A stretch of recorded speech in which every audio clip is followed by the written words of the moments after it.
Imagine que tu es un guerrier pris au piège, dans un labyrinthe qui change de forme chaque fois que tu baisses ta garde. Chaque couloir est une émotion incontrôlée, chaque ombre, un désir passager, chaque mur, une impulsion cherchant à te détourner. C'est ainsi la vie quand tu ne prends pas le contrôle. C'est ainsi la vie quand tu laisses ton esprit décider pour toi au lieu d'être toi qui sculpte ton caractère à coups de volonté. La plupart des gens marchent sans but, croyant qu'ils vivent, mais ils survivent à peine.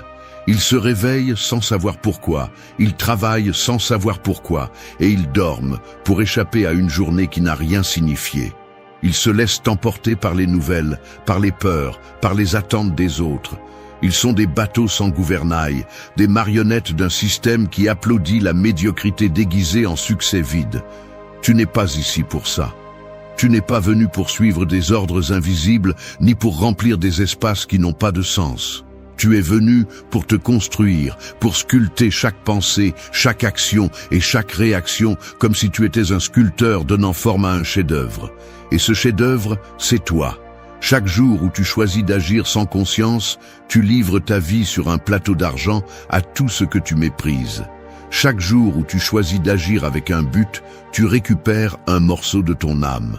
Le stoïcisme n'est pas un idéal à admirer de loin, c'est un art à pratiquer dans l'arène de la vie réelle, où la douleur, la tentation et l'échec font partie du prix que tu dois payer si tu veux vraiment vivre éveillé.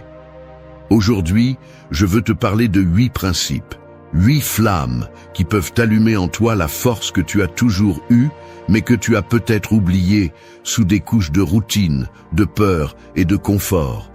Je ne vais pas te mentir, c'est pour ceux qui ont du courage, pas pour ceux qui cherchent des excuses. C'est pour ceux qui en ont marre d'attendre des miracles et décident d'être leur propre miracle.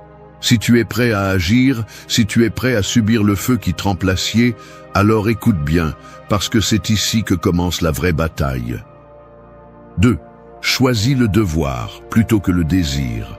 Un cheval déchaîné court de toutes ses forces, mais peu importe l'énergie qu'il a, s'il n'y a pas de rêne ferme, il se perdra dans le néant ou se heurtera au premier obstacle. C'est ainsi que le désir est en toi, puissant, impulsif, mais aveugle. Il peut te faire courir avec fureur après des plaisirs éphémères. Il peut t'éloigner de ton but sans même que tu t'en rendes compte.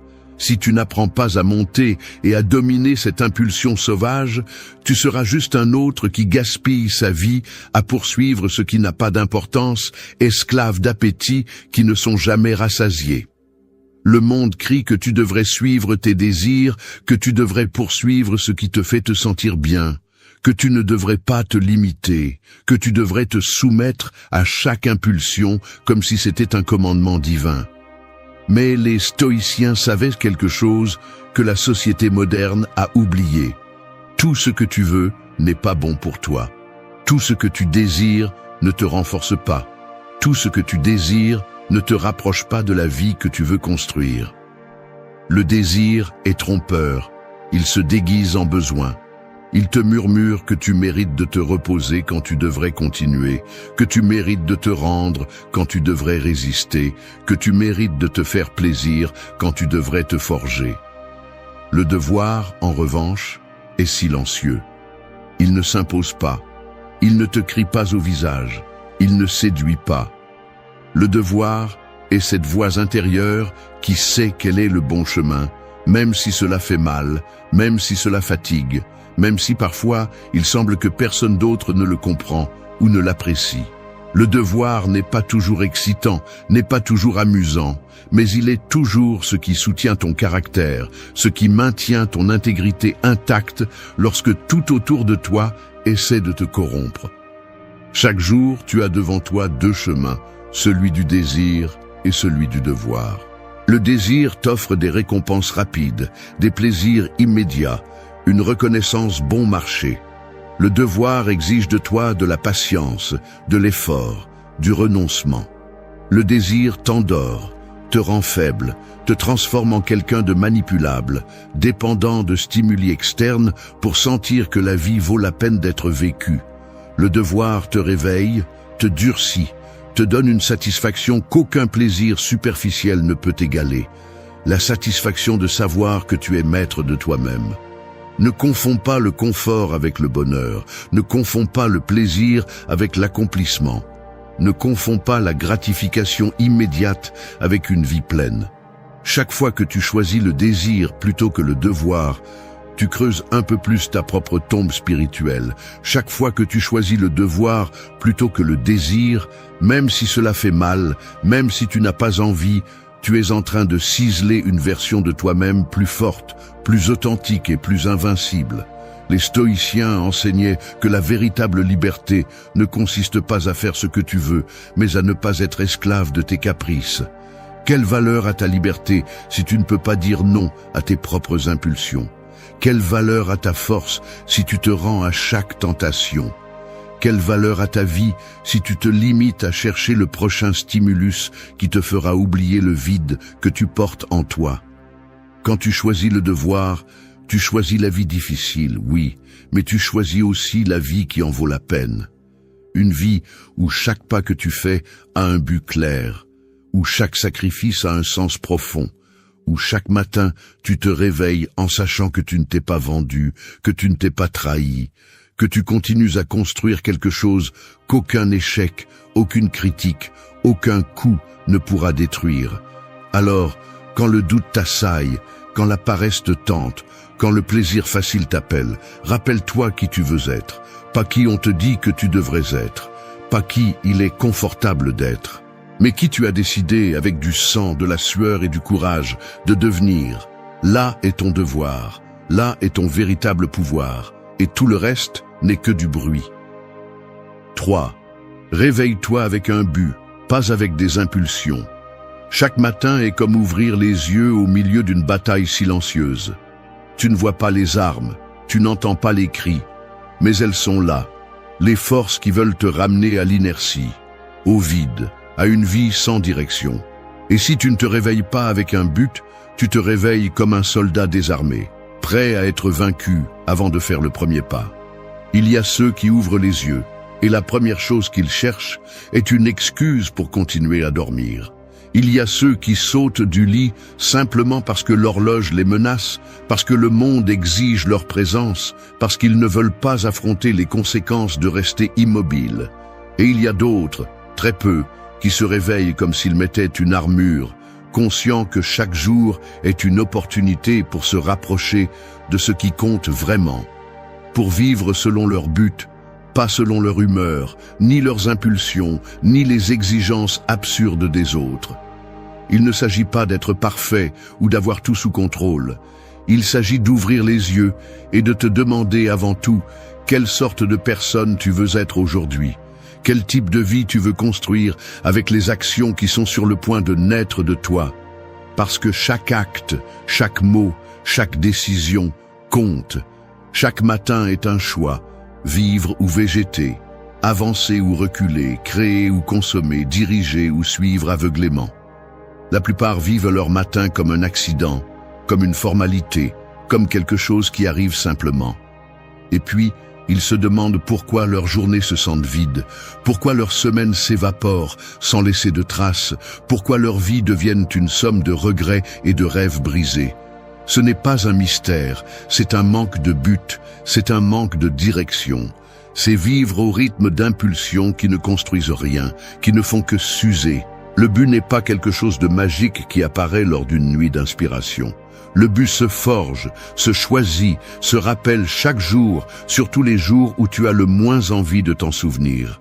C'est la boussole qui t'empêche de te perdre parmi les bruits, les fausses urgences, les distractions conçues pour te maintenir faible. Tu ne peux pas attendre de te sentir inspiré pour agir, car il y aura des matins où tu ne ressentiras rien d'autre que de la fatigue ou de l'ennui. Et c'est précisément là que ton but compte le plus, où ton caractère est le plus mis à l'épreuve. Les stoïciens enseignaient que la discipline quotidienne est le chemin vers la liberté intérieure. Et il n'y a pas de discipline s'il n'y a pas d'intention dès le premier instant. Tu ne peux pas laisser la première heure de ta journée être un désordre de notifications, de plaintes et d'excuses. La première heure donne le ton, entraîne ton esprit à t'obéir ou à te dominer. Tu décides. Quand tu te réveilles, ne demande pas ce que tu as envie de faire, demande ce qui est juste à faire. Ne te demande pas comment tu te sens, demande dans quelle direction tu veux avancer. Ne te demande pas ce que le monde exige de toi, demande ce que ton propre potentiel exige de toi. Et ensuite, agis, sans hésiter, sans négocier, sans demander la permission. Parce que chaque matin est une petite vie, et chaque vie gaspillée est un rappel brutal que le temps ne va pas t'attendre. Si tu veux une existence qui vaut la peine, si tu veux du respect pour toi-même, si tu veux pouvoir te regarder dans le miroir et savoir que tu n'as pas trahi ce que tu as en toi, alors réveille-toi avec un but, tous les jours, sans excuse, sans raccourci, sans hésitation. C'est seulement ainsi que tu cesseras d'être la victime des impulsions et que tu commenceras à être l'auteur de ton destin. 4. Forge ton caractère dans le feu de l'adversité. Un morceau de métal faible se déforme à la première étincelle, mais l'acier véritable ne naît qu'après avoir supporté la chaleur brûlante de la forge. Chaque coup qu'il reçoit, chaque seconde qu'il résiste dans le feu, le transforme, le durcit, le purifie. Il en va de même pour le caractère humain, car sans souffrance, sans épreuve, sans résistance, il n'y a pas de force qui vaille la peine d'être admirée. La plupart fuient la douleur comme si c'était une malédiction. Ils courent loin de la difficulté comme si c'était une erreur. Ils se cachent de l'adversité comme si c'était quelque chose qu'ils ne devraient pas expérimenter. Mais la réalité est simple et brutale. La douleur est le prix de la grandeur. La difficulté est le prix de la transformation. Et l'adversité n'est pas l'ennemi, c'est le théâtre où se révèle qui tu es vraiment. Tu peux prétendre être fort quand tout va bien. Tu peux te tromper en croyant que tu as du courage, alors que le chemin est plat, mais ce n'est qu'au moment où tout s'effondre, au moment où la vie te frappe avec toute sa cruauté, que tu sais de quoi tu es fait. Tu ne peux pas demander une vie facile et en même temps vouloir être invincible. Tu ne peux pas demander du confort et ensuite espérer avoir le caractère nécessaire pour résister aux tempêtes. Tout ce qui vaut la peine d'être construit exige un prix. Et ce prix est souvent l'adversité elle-même. C'est la douleur qui te démasque, qui te force à regarder tes propres faiblesses en face, qui te force à décider si tu te brises ou si tu te durcis. Les stoïciens n'acceptaient pas seulement l'adversité, ils la cherchaient comme celui qui aiguise son épée avant d'entrer en combat. Non pas parce qu'ils aimaient la souffrance, mais parce qu'ils comprenaient que chaque difficulté est une opportunité d'entraînement. Chaque coup une opportunité de renforcement. Si chaque fois que quelque chose fait mal, tu t'arrêtes, si chaque fois que quelque chose se complique, tu recules, tu signes ton arrêt de mort. Si chaque fois que tout semble s'effondrer, tu choisis de rester ferme, de faire un pas de plus, de lever la tête, même si le monde veut te voir tomber, alors tu forges en toi quelque chose qui ne peut être brisé. N'attends pas que la vie te traite avec des gants de soie. Ne crois pas au conte où tout arrive facilement et sans sacrifice. Ne te trompe pas en croyant que tu es fort simplement parce que tu as eu de la chance jusqu'à présent. La véritable force est silencieuse, elle ne se vante pas, elle n'a pas besoin d'applaudissements. Et elle se construit en supportant, en résistant, en te relevant encore et encore, même quand tu ne vois plus le sens de continuer. Chaque défi que tu affrontes est une question silencieuse que la vie te lance. Vas-tu te briser ou vas-tu te forger? Chaque douleur que tu traverses est une opportunité de polir ton caractère, de devenir quelqu'un qui non seulement survit, mais qui grandit, qui se renforce, qui transforme chaque défaite en une couche supplémentaire de résistance. Arrête d'attendre des conditions idéales pour être fort. Arrête de rêver de chemins faciles. Embrasse le feu, supporte le marteau, laisse la vie te frapper si nécessaire, mais ne laisse pas ton esprit se briser. Parce qu'à la fin, la seule chose qui compte vraiment n'est pas combien de fois tu es tombé, mais que tu n'as jamais laissé aucune chute définir qui tu étais. Chaque adversité est une forge invisible. Chaque souffrance est un ciseau qui façonne ton caractère. Chaque coup, chaque blessure, chaque bataille perdue te rapproche d'un pas de ta meilleure version si tu as le courage de ne pas abandonner. Alors, ne fuis pas le feu, marche vers lui, car c'est dans ce feu que naissent les invincibles. 5. Honore ton corps comme l'outil de ta volonté. Un guerrier peut avoir l'esprit le plus stratégique du monde, mais si son épée est rouillée, si son armure est brisée, si son bouclier tombe en morceaux, alors peu importe combien il veut se battre, il est condamné à la défaite. Ton corps est cette épée, cette armure, ce bouclier. C'est le véhicule qui transporte ton esprit et ta volonté à travers la vie. Et si tu ne le soignes pas, si tu ne le renforces pas, si tu ne le respectes pas, chaque bataille que tu affrontes sera une bataille perdue avant de commencer. La société actuelle a vendu l'idée que prendre soin de son corps est une question superficielle, une question esthétique, une obsession vide de bien paraître devant un miroir. Mais ce n'est qu'une partie minime, presque négligeable. Honorer ton corps est bien plus que cela. C'est comprendre qu'un corps faible limite un esprit puissant. C'est savoir que sans énergie, sans force, sans endurance, tes idées, tes projets, tes rêves finissent par être des fantasmes sans base réelle.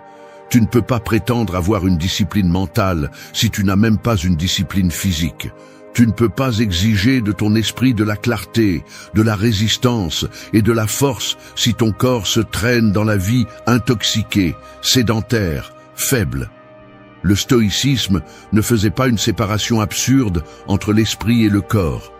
Il savait que l'un reflète l'autre, que l'entraînement du corps est aussi un entraînement de la volonté, que chaque exercice physique est un acte de respect envers l'instrument que tu as pour matérialiser tes intentions dans le monde. Il ne s'agit pas d'être un athlète olympique, ni de vivre obsédé par des métriques ridicules. Il s'agit de maintenir ton corps dans le meilleur état possible, de le nourrir consciemment, de le renforcer, de le bouger, de le traiter comme ce qu'il est, une extension de ton pouvoir interne. Chaque fois que tu choisis de bouger au lieu de rester inerte, chaque fois que tu choisis de te nourrir au lieu de t'empoisonner, chaque fois que tu choisis de prendre soin de tes heures de sommeil au lieu de les sacrifier pour des distractions vides, tu envoies un message clair à toi-même. Ma volonté commande, pas ma paresse, pas mon caprice. Et ce n'est pas facile. Nous sommes entourés de tentations conçues pour t'affaiblir, de la malbouffe qui t'endort, du divertissement vide qui vole tes heures, des excuses applaudies par une culture qui glorifie le moindre effort. Chaque fois que tu cèdes, tu ne cèdes pas seulement un peu de santé physique, tu cèdes un peu de respect de soi. Chaque fois que tu résistes, chaque fois que tu choisis de te renforcer, chaque fois que tu choisis le chemin difficile, alors qu'il serait si facile de sombrer dans la complaisance, tu forges quelque chose de bien plus grand que des muscles. Tu forges une volonté d'acier. Ton corps n'a pas besoin d'être parfait, il a besoin d'être fiable. Il a besoin de répondre lorsque ton esprit lui demande un effort. Il a besoin de te soutenir lorsque la vie devient difficile. Chaque goutte de sueur que tu verses, chaque aliment que tu choisis consciemment, chaque heure de sommeil que tu protèges, est un investissement dans ton avenir. C'est une déclaration silencieuse que ta vie compte, que ton but compte. N'oublie pas, ton esprit peut rêver en grand, mais c'est ton corps qui devra porter ses rêves sur ses épaules. Fais en sorte qu'il soit digne de ce fardeau. Fais en sorte qu'il soit un outil et non un obstacle. Honorer ton corps n'est pas de la vanité, c'est de la stratégie, c'est du respect, c'est de la responsabilité. Et ceux qui le comprennent, ceux qui l'appliquent chaque jour sans excuse, ont un avantage brutal sur ceux qui vivent esclaves de leur faiblesse. Tu choisis de quel côté tu veux être. 6. Nettoie ton environnement, aiguise ton esprit. Une épée peut être forgée avec le meilleur acier, mais si tu la laisses traîner dans un champ plein de boue, rouillant jour après jour, elle finira par perdre son tranchant, sa force et sa valeur. Peu importe à quel point tu es fort intérieurement, si ton environnement est contaminé par le chaos, la distraction et la médiocrité, tôt ou tard, ce poison commence à s'infiltrer en toi, érodant ta clarté, ton énergie et ton but. Beaucoup veulent un esprit aiguisé tout en vivant entouré de désordre physique, émotionnel et mental. Ils veulent prendre des décisions sages tout en consommant des déchets visuels tous les jours. Ils veulent penser clairement alors que leur espace, leurs habitudes et leur compagnie sont un désert de stimuli toxiques. On ne peut pas construire la grandeur au milieu des déchets. On ne peut pas espérer de la discipline lorsque l'environnement lui-même sabote chaque tentative d'amélioration. L'environnement n'est pas quelque chose de neutre. Chaque objet que tu vois, chaque son que tu entends, chaque personne avec qui tu passes du temps exerce une influence silencieuse sur toi. Il te pousse en avant ou te tire vers le bas. Il n'y a pas de juste milieu. Et prétendre que tu peux garder ton esprit propre alors que ton environnement est un désastre est une illusion dangereuse qui ne fait que retarder ta transformation. Les stoïciens comprenaient que pour te maîtriser toi-même, tu devais aussi maîtriser l'espace que tu habites. Il ne s'agit pas de vivre comme un moine isolé, il s'agit de choisir avec une brutalité honnête ce que tu laisses entrer dans ton monde et ce que tu n'acceptes pas. Il s'agit de regarder ta chambre, ton bureau, tes relations et de te demander sans pitié, est-ce que cela me renforce ou m'affaiblit? Est-ce que cela me rapproche de qui je veux être ou me distrait de mon but? Chaque objet inutile, chaque conversation vide, chaque stimulus sans importance est comme une goutte de rouille qui use ton focus, ta volonté, ta détermination. Si tu ne nettoies pas, si tu ne ranges pas, si tu ne coupes pas sans pitié ce qui est superflu, ton esprit se remplit de bruit et au milieu du bruit, tu ne peux pas entendre la voix de ta propre conscience. N'aie pas peur d'être radical. N'aie pas peur de dire non à des environnements qui ne résonnent plus avec toi. N'aie pas peur de lâcher ce qui pèse plus que sa valeur, parce que chaque fois que tu nettoies ton environnement, tu envoies un message silencieux mais puissant. Mon but est sacré. Mon énergie est précieuse, mon temps est limité et je ne vais pas le gaspiller en déchets. L'environnement que tu choisis est la première ligne de défense de ton esprit. Si tu veux penser clairement, entoure-toi de clarté. Si tu veux agir avec un but, construis des espaces qui te rappellent qui tu es et ce que tu cherches. Si tu veux rester ferme au milieu d'un monde chaotique, crée de petits bastions d'ordre où tu peux recharger ta force. Ne sous-estime pas le pouvoir de la simplicité. Un bureau dégagé, une chambre propre, un cercle social qui te pousse au lieu de te vider. Ce sont des détails qui font la différence entre avancer avec assurance ou trébucher à chaque coin. Ce sont les tranchées invisibles qui soutiennent ta résistance lorsque tout autour de toi semble t'inviter à abandonner. Chaque choix que tu fais sur ton environnement est un vote pour ou contre ton but. N'oublie pas, celui qui maîtrise son espace, maîtrise son esprit. Celui qui prend soin de son environnement, prend soin de son esprit. Et celui qui nettoie ce qu'il voit, nettoie aussi ce qu'il pense. Ce n'est pas de l'esthétique. Ce n'est pas un caprice. C'est de la survie, c'est de la stratégie. C'est un honneur envers le projet le plus important que tu as entre les mains, ta propre vie. 7. Sois intègre même dans le silence. Un phare ne cesse de briller lorsqu'il n'y a pas de bateau à l'horizon. Il n'attend pas d'applaudissements. Il ne cherche pas la reconnaissance. Il n'a pas besoin de témoins pour remplir sa mission. Il reste simplement ferme, illuminant dans l'obscurité, parce qu'il sait que sa valeur ne dépend pas de qui le regarde, mais de ce qu'il représente. Ton intégrité doit être la même, quelque chose que tu soutiens même lorsque personne ne te regarde, même lorsque le monde entier semble ne pas s'en soucier. Beaucoup construisent une façade de valeur uniquement pour les moments où quelqu'un les observe. Ils sont justes quand cela convient. Ils sont honnêtes quand quelqu'un peut les récompenser. Ils sont courageux quand des caméras filment. Mais quand les lumières s'éteignent, quand la solitude les enveloppe, quand il n'y a plus de témoins pour juger leurs actes, leur véritable essence se révèle. Et c'est là, dans ce silence, dans cette solitude, que l'intégrité réelle est mesurée, pas celle des discours, pas celle des apparences, mais celle qui définit ton caractère à un niveau que personne ne peut falsifier. Le stoïcisme enseigne que la vertu est sa propre récompense. Tu n'as pas besoin de témoins pour agir correctement. Tu n'as pas besoin de récompense pour faire ce qui est juste. Tu n'as pas besoin que personne t'applaudisse pour rester ferme dans tes principes. Parce que la personne qui compte le plus, la personne que tu ne peux jamais tromper, la personne qui sera avec toi jusqu'à ton dernier souffle, c'est toi. Chaque fois que tu décides d'agir avec droiture, lorsque personne ne te regarde, chaque fois que tu choisis la vérité quand il serait facile de mentir, chaque fois que tu tiens ta parole, même si personne ne va te reprocher si tu échoues, tu renforces quelque chose en toi qui est plus précieux que n'importe quelle reconnaissance extérieure. Tu construis une confiance en toi qui ne dépend de l'opinion de personne. Tu crées un noyau interne inébranlable qui peut résister aux tempêtes les plus brutales. L'intégrité n'est pas glamour, elle n'est pas bruyante, elle n'est pas spectaculaire, mais c'est ce qui soutient ceux qui laissent vraiment une trace dans le monde. Parce que tôt ou tard, la vie met tout le monde à l'épreuve.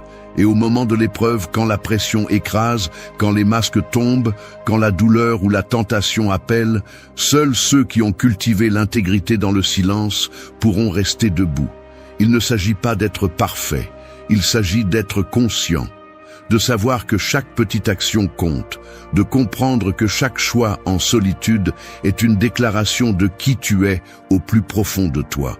De ne pas avoir besoin de public pour être la meilleure version de toi-même, de vivre comme si chaque moment était un serment devant ta propre conscience. Le chemin de l'intégrité n'est pas facile. Parfois tu sentiras que personne ne l'apprécie, que personne ne le remarque, que personne ne s'en soucie. Parfois tu verras comment d'autres prospèrent sur la base de tromperies, de raccourcis et de masques. Et dans ces moments, il sera plus difficile de tenir bon. Mais ce seront aussi les moments où tu grandiras le plus, où tu poliras le plus ton caractère, où tu seras le plus proche de devenir quelqu'un de véritablement invincible. Parce qu'au final, la plus grande récompense n'est pas l'approbation des autres. C'est pouvoir te regarder dans le miroir et respecter celui que tu vois. C'est savoir que, même si tout s'effondre autour de toi, ton honneur reste debout. C'est avoir la tranquillité brutale de celui qui sait qu'il n'a jamais trahi ce qui compte vraiment, même si personne d'autre ne le savait. Alors, sois le phare. Brille même si personne ne regarde. Reste ferme même si le monde est indifférent.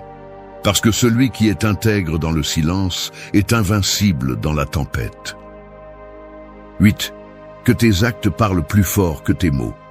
Une cloche peut être suspendue en haut d'une tour, brillante, lourde, imposante, mais si elle ne sonne pas, si elle ne vibre pas avec force, c'est comme si elle n'existait pas. Peu importe à quel point elle semble impressionnante, sa véritable valeur réside dans l'écho qu'elle laisse dans l'air. Il en va de même pour toi. Peu importe ce que tu dis que tu vas faire, peu importe ce que tu promets, peu importe ce que tu déclares au monde, si tes actions ne font pas écho dans la réalité, si ta vie ne soutient pas chaque mot qui sort de ta bouche. Aujourd'hui, les discours, les slogans inspirants, les intentions nobles qui s'évaporent dès que l'inconfort apparaît sont légion. Les réseaux sont remplis de promesses vides, de déclarations de principes qui s'effondrent à la première tentation, de masques qui tombent à la moindre brise. Mais la vérité est brutale et simple. Ta parole vaut exactement ce que valent tes actes.